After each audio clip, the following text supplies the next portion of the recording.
नमस्कार पूजा स्माही and moon channel के आपण मान के स्वागत। आउ बहुत दिन परे गुटे रेसिपी नहीं कि आसीछे, आशा करूछे भल लागबा।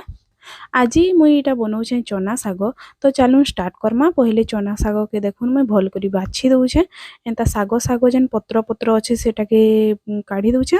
तल आडर जेन डेम्फड़ा रही जाउछे सेटा के मुई अलगै दउछे, जेनटा कि पकई देमा। हेटा के यूज नहीं हुए साग रे, आउ सिझबार लाग फिर लेट लागबा, भल नहीं लगे, हेथि लाग मुई सेटा के यूज नहीं करबार। तो देखुन एखन इटा मुई एंता तार बाड़ी मान के अलगे दउछे। एंता करी सबु साग के भल करी एखन बाछि देबी।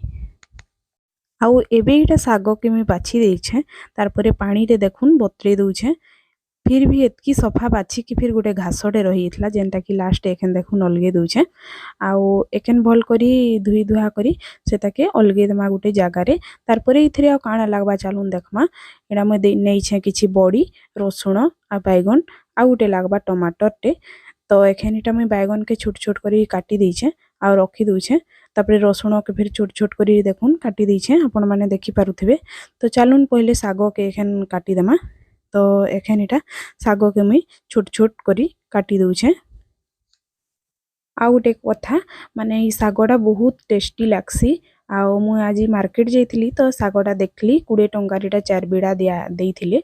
तो आनली एखन इटा मुई बनौछे। देखुन एखन भल करी इटा काटी कुटा करी सही थाली रे सजे की रखी दउछे। आउ एखन देखुन इटा टमाटर के फिर छोट छोट काटी देइछे। तो इटा एडकी बड़ साइज रो टमाटर टे। मुई आगरू देखाबार बेले माने काटबार बेले नी देखी, तो परे इटा मैं देखी दउथिली। आउ एबे बड़ी के हल्का आंच रे इटा मैं गरम कर दउछे, माने टिके सुखा रे ही भाजी दमा पहले। तार परे जेन कढ़ई रे आ गोटे कढ़ईटे नहीं कि इटा किछि तेल गरम करछे। सेतिरे एखन सोरिष, रसुण, आपण माने चाहेले लंका फिर पके पारबे, सुखा लंका हो कि कंचा लंका। आमे तो छुआ माने अछन, आउ मोर ससुर फिर नाई खान लंका, तो सेथि लगी यूज नहीं करबार। तो रसुणटा टिके लाल हो गला, तार परे बैगण के पके देली। आउ इटा हल्का लूण देकी मिसे मुसा देली। तार परे एखन इटा के कवर कर दमा। देखुन एखन इटा मैं कवर कर देली। आउ याडे बड़ीटा फिर गोटे साइडटा लाल होइतला, उल्टे उल्टा देली। तार परे एखन इटा भल करी भाजी हो गला परे गोटे प्लेट रे एखन इटा मैं बाहर कर दूछे। इटा के साइड आडे एखन रखी दमा, तार काम पछे होछे।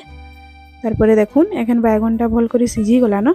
एबे इथिरे आमे पके दमा से साग के पके सारला परे आपण मानकर जदी इच्छा आ टिके लूण पके पारबे, जेतकी लूण स्वाद अनुसार आपण माने खाइबे। तो एखन इटा के फिर थरे मैं कवर कर दूछे, मुई आ लूण नि देई। आउ एबे इटा 1 रु 2 मिनिट हे गला। आउ देखुन सागटा भल करी सिझीबार के गला न। आउ इटा बड़ीटा ठंडा हे गला बेले मुई हाथे न छोट छोट खंड करी भंगी देली। आउ टमाटर के फिर सांगे दे दीछे। आ टमाटर रे तो पानी बाहरबा, बड़ीटा जेतकी पानी सुसबा सुसी देबा। आउ एबे इटा फिर थरे कवर कर दमा, टमाटरटा सिझी जिबा बोलिकरी। आउ एतकी न रेसिपीटा आपण मान के आज वीडियो रे केनता लागला जरूर मते कमेंट रे जणाबे। तो रहली नमस्कार, जय जगन्नाथ।